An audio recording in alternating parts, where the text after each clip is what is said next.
Assalamualaikum warahmatullahi wabarakatuh.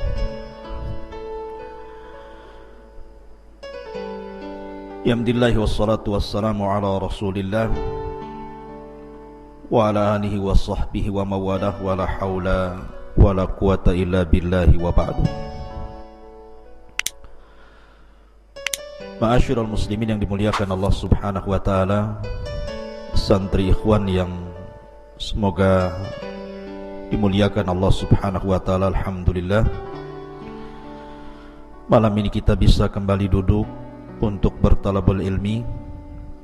Kemudian salawat teriring salam tak lupa kita haturkan kepada Rasul kita Muhammad sallallahu alaihi wasallam. Pembahasan malam ini adalah bicara tentang alam jin.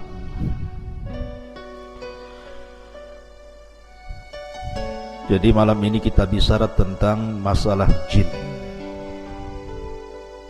Apalagi kita di hutan ini banyak jinnya. Jadi biar kita tahu alam jin itu seperti apa. Ma'asyiral muslimin yang dimuliakan Allah subhanahu wa ta'ala, bicara tentang jin, maka Al-Quranul Karim menetapkan adanya jin, bahkan dijadikan satu nama dalam surat Al-Quran, suratul jin. Dan kita tahu bahwa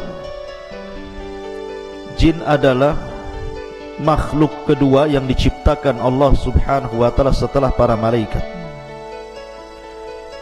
Baru setelah jin Allah ciptakan manusia. Sering kita dengar di masyarakat, terkadang ada orang yang bercerita bahwa saya mendengar suara-suara aneh. Yang lain mengatakan ada yang memanggil-manggil. Yang lain juga bercerita, saya pernah tidur, ketika hendak bangun susah sekali, kayaknya dikunci. Susah gitu ya. Ada orang yang lagi tidur itu susah mau bangun, kayak lagi dipiting sama jin itu. Yang lain, ketika saya lewat di sebuah tempat, kayaknya kok bulu semua berdiri, mulai bulu kaki sampai bulu kepala. Jadi macam-macam cerita di masyarakat itu tentang masalah jin dan syaitan. Lalu apa hakikat jin ini? Dan apa alaqah kaitan antara jin dan kita umat manusia ini? Ma'asyiral muslimin yang dimuliakan Allah azza wa jalla, dunia jin itu sebenarnya kurang lebih dengan kita. Di antara jin itu ada yang ahli salat, ahli puasa, ada yang umroh, ada yang haji, ada yang ahli sedekah, ada yang ahli zikir, bahkan ada yang mujahidin fi sabilillah. Tetapi di antara jin pun kebanyakan mereka ada yang fasik, ada yang suka minum khamar, ada yang suka berzina, ada yang suka berdusta, ada yang suka menyakiti dan menzalimi. Ya, karena jin itu terbagi menjadi dua. Wa inna kunna salihuna wa inna minna salihuna wa minna duna dhalik kunna tara'iqa kidada. Di antara kami para jin itu ada yang saleh, ada yang baik, tapi juga ada jin-jin yang mereka jahat. Baik, kita akan jelaskan, karena mungkin secara umum kita sudah mengetahui tentang asal muasal jin dan pernah saya jelaskan di sini. Saya hendak menceritakan beberapa kisah saja tentang alaqah, hubung kait antara manusia dengan jin saja. Ma'asyiral muslimin yang dimuliakan Allah subhanahu wa ta'ala, suatu ketika Nabi sallallahu alaihi wasallam pernah sholat. Tiba-tiba kemudian datang jin mengganggu Nabi sallallahu alaihi wasallam yang sedang sholat. Maka Rasul marah, kemudian Rasul menangkap jin itu kemudian mencekiknya. Saking kerasnya Rasul mencekik jin itu sampai keluar air liurnya. Dan Nabi SAW merasakan dingin air liur itu. Kata Nabi SAW, kalau aku tidak teringat dengan doanya Nabi Sulaiman, Rabbi habli mulkan la yambagi li ahadin mim ba'di, ya Rabb, anugerahkan kepadaku kekuasaan yang tidak ku anugerahkan kepada siapapun sepeninggalku. Tentu jin itu sudah kuikat di tiang masjid sehingga menjadi mainan anak-anak. Tapi karena teringat doanya Sulaiman, ku lepas jin itu. Artinya Nabi SAW mencekik jin sampai liurnya terasa dingin. Pertanyaannya, bukankah jin tercipta dari api? Kenapa pula liurnya dingin? Harusnya liurnya panas.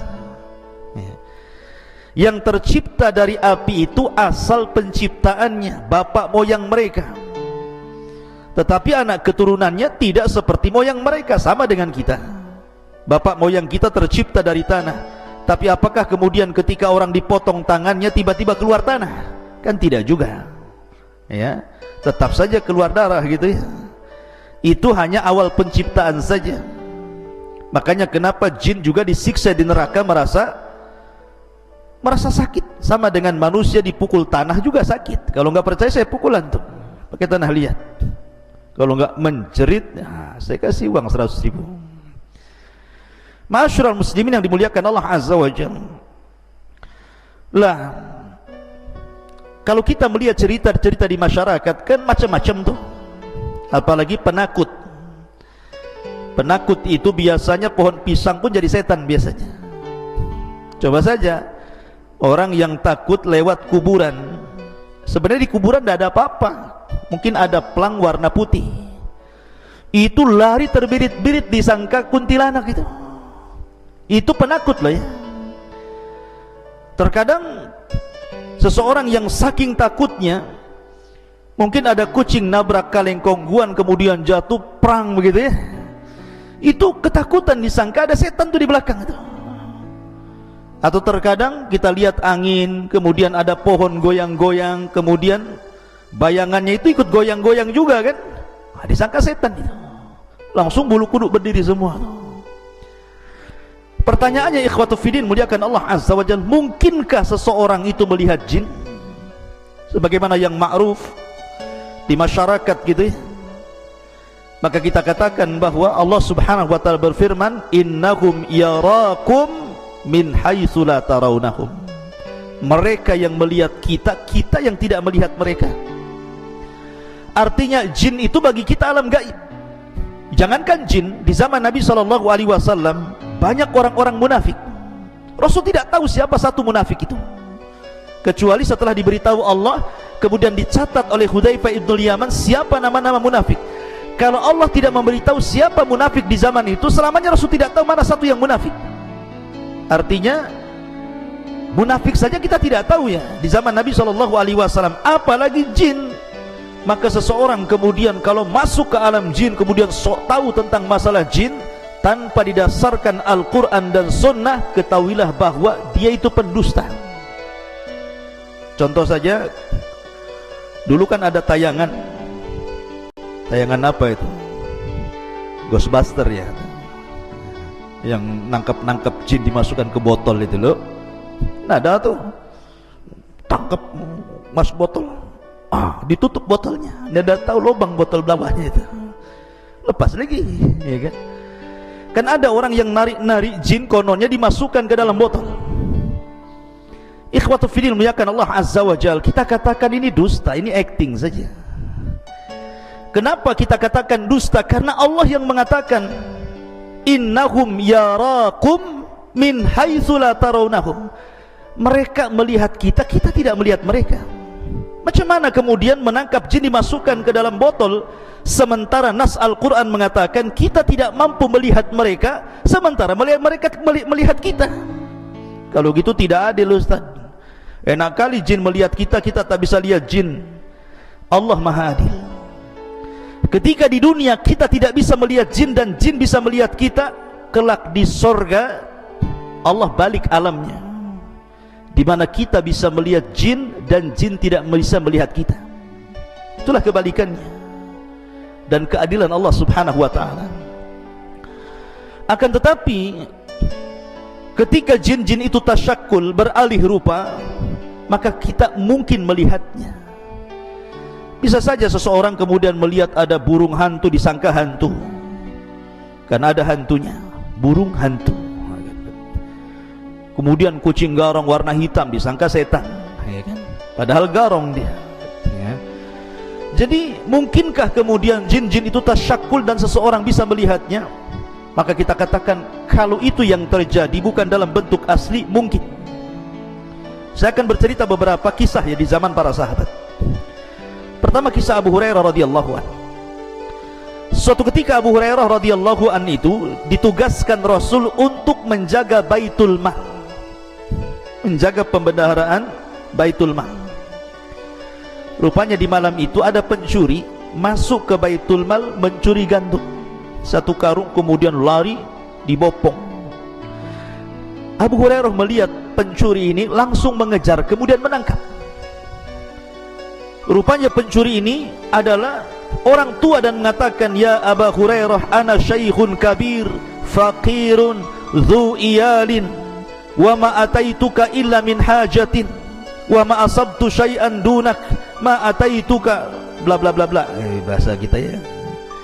Maka syaitan mengatakan, ataupun orang ini mengatakan pencuri ini, "Ya Abu Hurairah, saya ini orang tua, fakir, punya keluarga, dan saya tidak mungkin mencuri kecuali karena sebuah hajat, kebutuhan, karena mereka butuh makan, makanya aku terpaksa mencuri.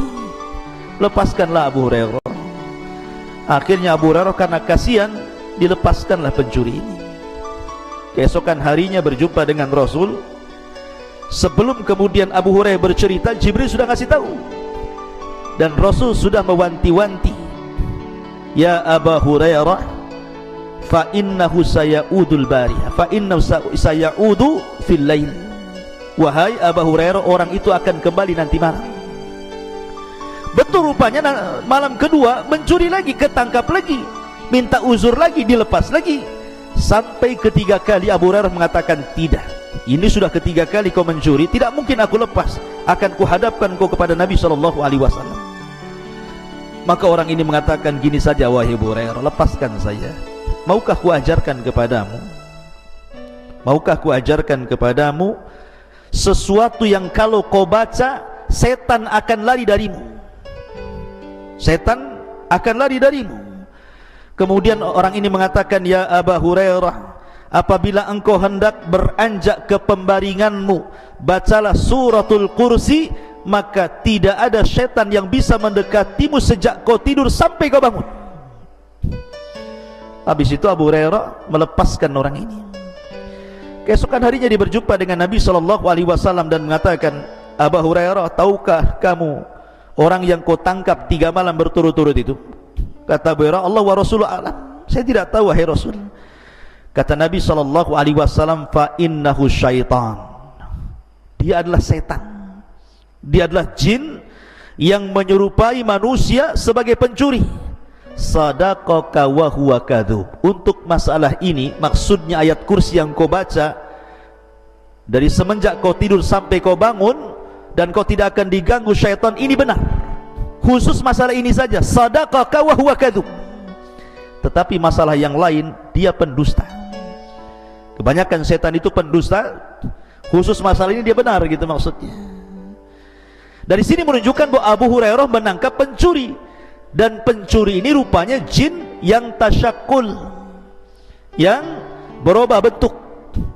Makanya kalau seandainya ada seseorang sudah meninggal, dan saya punya cerita di kampung di Majalengka sana. Jadi ada preman mati. Preman bisa mati juga gara-gara minum tuak oplosan ya. Jadi minuman keras, oplosannya nggak kira-kira, pakai spiritus, betul spiritus ya.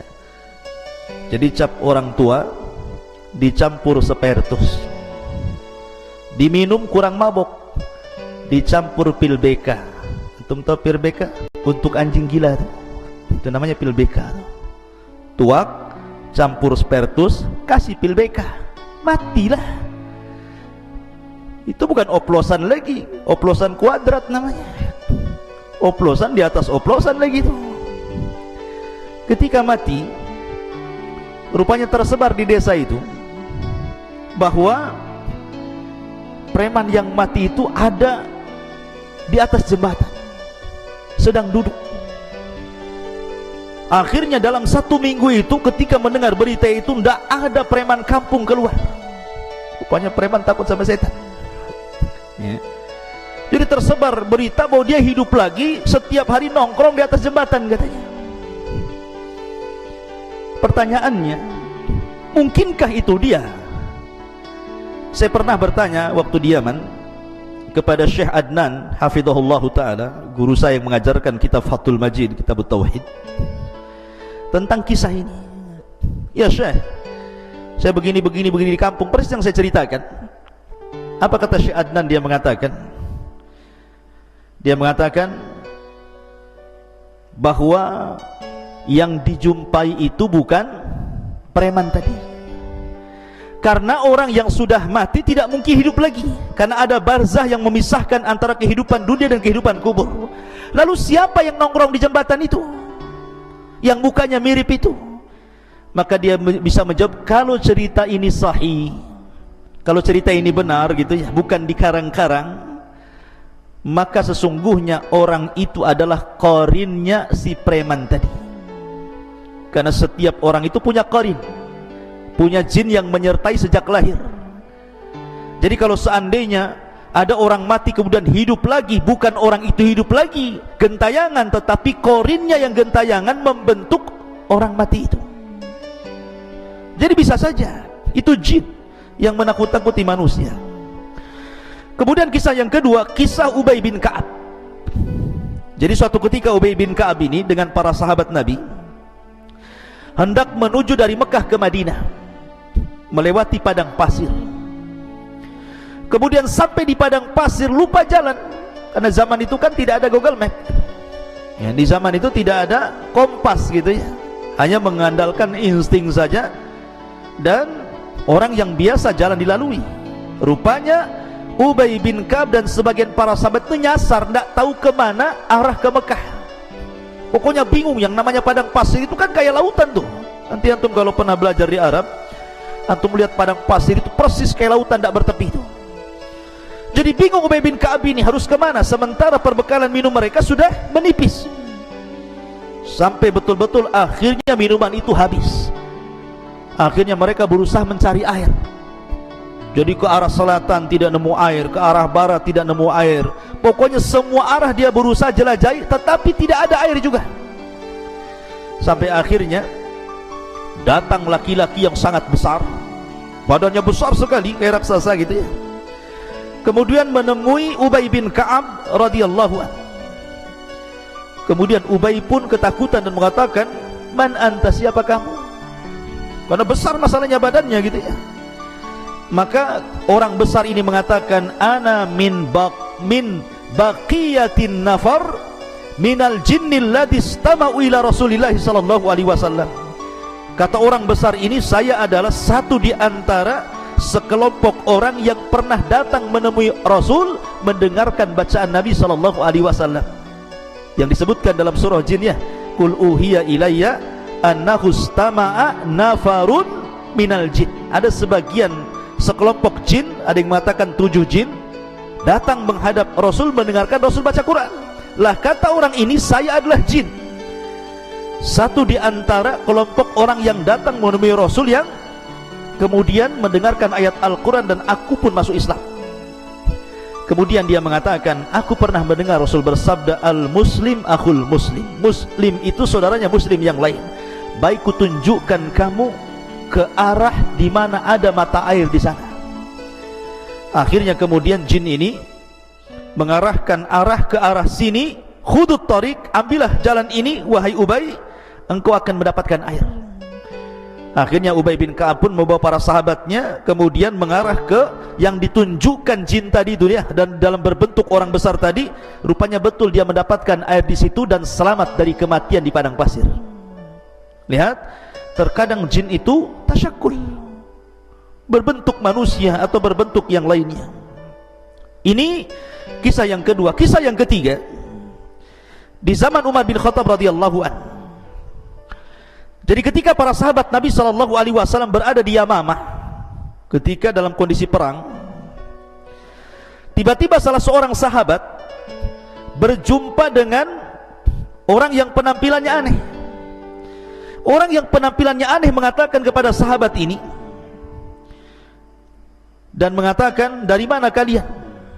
Dia mengatakan, kami pasukan perang yang diutus oleh Amirul Mukminin Umar bin Khattab radhiyallahu anhu. Kemudian sahabat ini bertanya, man anta, siapa kamu? Maka orang yang aneh ini mengatakan, ana minan Nahawan, saya dari Nahawan, dan Allah saufa yaftahullahu ala Nu'man ibn Bashir walakinnahu ustushid. Tiba-tiba dia mengatakan, sebentar lagi kan kalian akan menyerbu Nahawan, kupastikan kalian akan menang, tetapi yang memimpin perang kalianlah Nu'man bin Thabit, Nu'man bin Bashir afwan. Tetapi dalam peperangan itu Nu'man akan mati syahid. Kagetlah orang ini. Oh, belum perang kok dia bisa meramalkan seperti itu. Masalahnya, kalian kan akan berangkat ke Nahawan, menyerang Nahawan, tetapi Allah akan menangkan kalian di tangan Nu'man ibn Bashir, tetapi Nu'man akan mati syahid di situ. Akhirnya orang ini, sahabat ini langsung lari menuju Umar bin Khattab radhiyallahu anhu dan mengatakan, ya Amirul Mukminin, tadi saya berjumpa dengan orang yang aneh. Tiba-tiba dia mengatakan bahwa kita akan memenangkan Nahawan, tetapi Nu'man bin Bashir akan mati syahid di situ. Kata Umar bin Khattab radhiyallahu anhu mengatakan, ya, tahukah kamu siapa dia? Maka sahabat ini mengatakan, tidak tahu hai Amirul Mukminin. Kata Umar bin Khattab radhiyallahu anhu, dia mengatakan, dialah Usaim baridul jin. Dialah Usaim, satu di antara jin-jin yang saleh. Dia pun datang kepada Umar memberitahu, ya. Artinya bahwa jin juga terkadang tasyakul kan, berubah bentuk gitu menjadi manusia, sama dengan malaikat juga sama. Tetapi ikhwatu fillah muliakan Allah subhanahu wa ta'ala, yang lebih aneh lagi kisahnya, di zaman ulama salaf ada namanya Imran At-Tammar. Imran At-Tammar ini seorang ahadus salihin, orang soleh. Imran ini At-Tammar ini seorang soleh. Jadi dia punya majelis taklim bersama syekhnya namanya Al-Hasan Al-Ja'di. Jadi ada seorang alim ulama besar namanya Al-Hasan Al-Ja'di. Jadi Imran ini suatu ketika dia ingin menghadiri majelisnya Al-Hasan Al-Ja'di, majelis di waktu fajar. Jadi Hasan Al-Ja'di ini biasa membuka majelis taklim setelah subuh, datang dari mana-mana, dan dia takut ketinggalan sehingga dia tidak mendapatkan tempat duduk di depan. Maka dia datang pas bertepatan malam itu, malam Jumat, dia datang pagi-pagi buta. Jadi jam 3 malam itu sudah datang dia ke masjidnya Al-Hasan Al-Ja'di ini. Ketika sampai di masjid, masjid tertutup semua. Semua tertutup masjid, tidak ada yang terbuka, terkunci semua masjidnya. Anehnya, di dalam masjid itu terdengar suara Syekh Al-Hasan Al-Ja'di sedang qiyamul lail, sedang tahajud, dan dikeraskan bacaannya. Jadi ketika dia membaca ghairil maghdubi alaihim waladhdallin, tiba-tiba terdengar suara amin, seolah-olah masjid itu penuh, terdengar suara amin semuanya. Jadi Imran At-Tammar ini heran, ini masjid terkunci. Kemudian di dalam masjid itu Syekh Al-Hasan Al-Ja'di sedang sholat malam tahajud. Ketika dia membaca waladhdallin, maka terdengar suara amin yang begitu banyak seolah-olah penuh masjid itu, dan dia tidak berani masuk. Dia pun menunggu sampai adzan fajar. Ketika adzan fajar, datanglah muadzin membukakan pintu masjid itu. Ketika dia masuk ke masjid, rupanya tidak ada satupun orang kecuali syekh saja sedang sholat sunnah fajar. Kaget dia, dari mana suara amin itu? Padahal dia mendengar ada riuh pikuk suara amin ketika syekh sedang membaca Al-Fatihah dalam tahajudnya. Ketika dia subuh masuk ke masjid, tidak ada orang. Rupanya hanya ada syekh yang sedang sunnah fajar itu. Kemudian terpikir oleh dia ini, Imran At-Tamari ini, setelah kemudian sholat subuh, kemudian mengikuti majelisnya Al-Hasan Al-Jadi. Selesai pengajian, dia pun berusaha untuk menanyakan kepada syekh, menceritakan pengalamannya semalam. Ya syekh, semalam saya lihat masjid tertutup, engkau sholat tahajud, kau baca Fatihah, ketika engkau membaca waladhdallin semua mengaminkan dirimu, tapi ketika subuh aku lihat tidak ada satupun orang yang sholat di belakangmu. Lihat jawaban syekh ini. Dia mengatakan, ya, karena di belakangku adalah jin min nasibin yakhtimul qur'ana kulla lailatil jum'ah. Jadi setiap malam Jumat jin-jin nasibin ini datang, kemudian menghatamkan Quran di belakangku dalam tahajudku.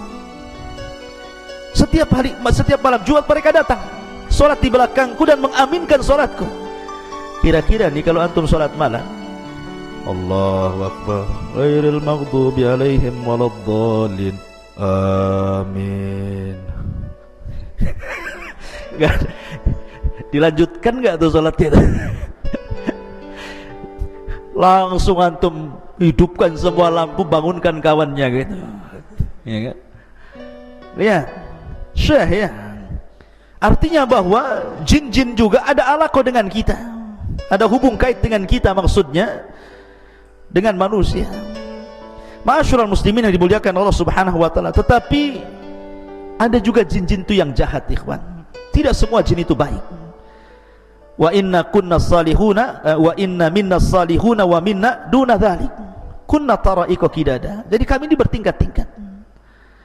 Jadi memang jin itu kebanyakan mereka fasik dan kufur, berusaha untuk menyakiti kita anak Adam dan berusaha untuk menyeret kita untuk mengikuti mereka. Tetapi gangguan apapun dari jin itu tidak mungkin sampai kepada kita kecuali memang takdir yang Allah telah catat. Makanya Allah mengatakan, la inistama'u ala an yadhurruka bi syai'in lam yadhurruka illa bi syai'in qad kataballahu lak. Kalaulah satu dunia jin itu berkumpul hendak memberikan madarat kepadamu, tidak mungkin madarat itu sampai kecuali memang sudah ditetapkan dalam takdir Allah. Jadi tidak perlu takut antum. Kalau ada dukun datang kepada antum, saya sihir kamu, sihir sajalah, sambil nyantai ya, saya sihir kamu, silakan sihir saja ya. Tapi tidak perlu sombong, sihir saja ya. Emang siapa kamu? Ya. Kuruqyah kamu. Jadi tidak perlu kita sombong. Yang penting kita yakin bahwa kalau mereka mengancam sihir, sihir itu tidak mungkin terjadi kecuali karena izin Allah Subhanahu wa taala. Dan jin itu ada titik kelemahannya. Saya contohkan sebuah kisah. Di zaman Nabi SAW, jadi Imam Hakim meriwayatkan dari Ya'la bin Marrah, dari bapaknya, dia mengatakan, aku safar bersama Nabi. Tiba-tiba aku melihat sesuatu yang sangat ajaib, yang sangat takjub, menakjubkan gitu. Karena ketika di perjalanan, rupanya ada seorang wanita bersama anaknya. Anaknya ini sakit-sakitan selama 7 tahun, selalu pingsan, kemudian siuman, pingsan lagi. Pokoknya selama 7 tahun itu 2 hari sekali pingsan dan sakit parah, gak bisa ngomong. Sehingga kemudian ketika berjumpa dengan Nabi SAW, Rasul bertanya dan mengatakan, kenapa anakmu itu? Maka ibu ini mengatakan, boleh jadi dia terkena syaitan wahai Rasul, tolonglah obati anakku. Maka Nabi SAW akhirnya mendekat anak itu, kemudian membuka mulutnya. Kemudian Nabi SAW hanya mengatakan, ukhruj ya aduwallah, keluar wahai musuh Allah. Cuma ngomong gitu saja, ukhruj ya aduwallah ya. Keluar wahai musuh Allah. Habis itu anak itu kemudian tertidur, dan setelah bangun tiba-tiba sembuh penyakitnya, tidak tersisa sama sekali dari selama penyakit 7 tahun lamanya itu. Hanya Nabi mengatakan ukhruj ya aduwallah. Makanya kenapa dalam dunia ruqyah, ikhwan, kalau antum nanti jadi peruqyah, Nabi SAW itu tidak pernah memperbanyak dialog dengan orang yang diruqyah. Rasul hanya mengatakan ukhruj ya aduwallah, keluar wahai musuh Allah. Tidak perlu antum memperbanyak dialog. Kamu siapa? Dari mana asalmu? Dan nikah belum? Berapa anakmu? Kau kesini sama siapa? Nah, kau gabung sama geng mana? Tidak perlu ya. Jadi tidak perlu diperbanyak dialog, karena jin itu pendusta. Karena mereka pendusta, maka kalau antum meruqyah cukup bacakan Quran. Kalau dia menjerit-jerit, cukup antum katakan ukhruj ya aduwallah, keluar wahai musuh Allah ya. Kalau tidak, ya ajak mereka beriman saja, tidak perlu tanya yang aneh-aneh ya. Karena jin itu pendusta, dan tidak ada jin itu yang bentuknya indah. Jin itu bentuknya jelek. Makanya ketika ada seorang syekh meruqyah, rupanya masuk jin yang paling cantik di kabilahnya ke dalam tubuh orang yang diruqyah itu. Kemudian oleh syekh berusaha jin yang paling cantik di kaumnya itu dikeluarkan dari tubuh orang tadi, terus diruqyah. Sampai syekh bertanya tentang masalah sifatnya ketika itu ya. Bentuk kamu itu seperti apa? Karena dia mengaku wanita yang paling cantik, jin yang paling cantik di kaumnya. Maka dia mengatakan, sesungguhnya aku memiliki 9 kaki. Bayangkan, kalau antum dinadorkan dengan akhwat cantik tapi punya 9 kaki, mau nggak? Nggak mau. Itu bukan orang, namanya gurita, cumi-cumi namanya. Artinya bahwa jin itu tidak ada yang bagus. Sudah bentuknya jelek, mereka pendusta masalahnya. Jadi jangan diperbanyak dialog. Makanya Nabi SAW cukup mengatakan ukhruj ya aduwallah, keluar wahai musuh Allah subhanahu wa ta'ala. Kemudian juga ada cerita dari Rashid Ridha. Jadi suatu ketika ya kawan, ada seorang nelayan.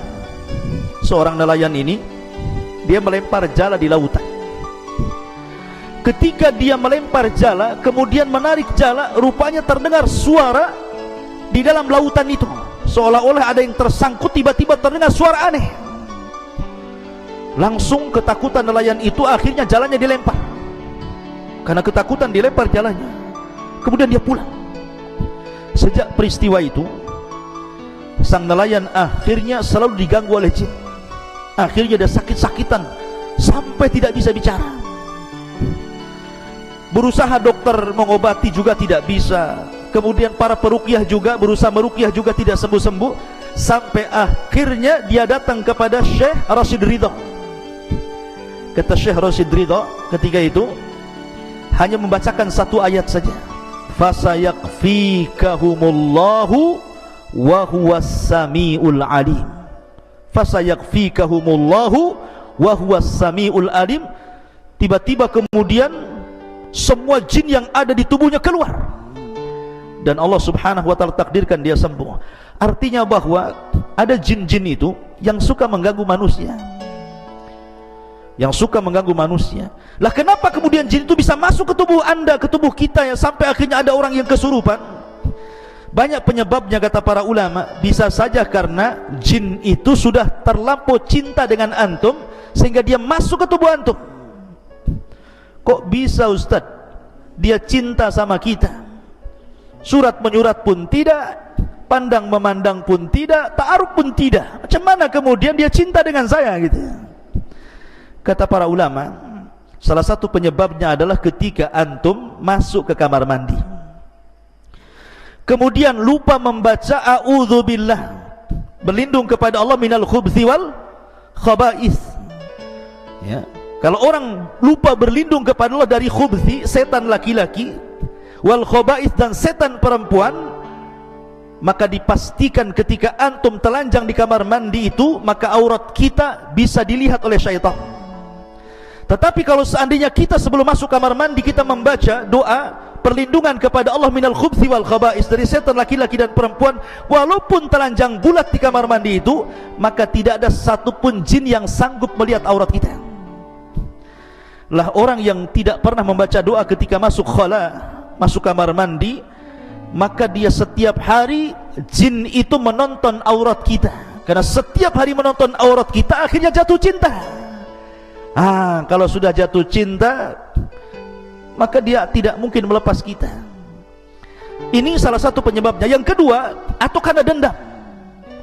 Dendam itu maksudnya karena mungkin di antara kawannya dibunuh atau saudaranya dibunuh. Makanya kenapa Nabi SAW mengajarkan kepada kita, kalau antum kencing di alam terbuka, di hutan Jabal Uhud ini atau di mana gitu kan, jangan diarahkan ke lubang. Siapa tahu lubang itu tempat bersarangnya jin. Karena jin itu kan ada 3 jenis tuh. Ada jin yang berupa memiliki sayap, bisa terbang kemana-mana. Ada jin itu yang berupa anjing ataupun ular.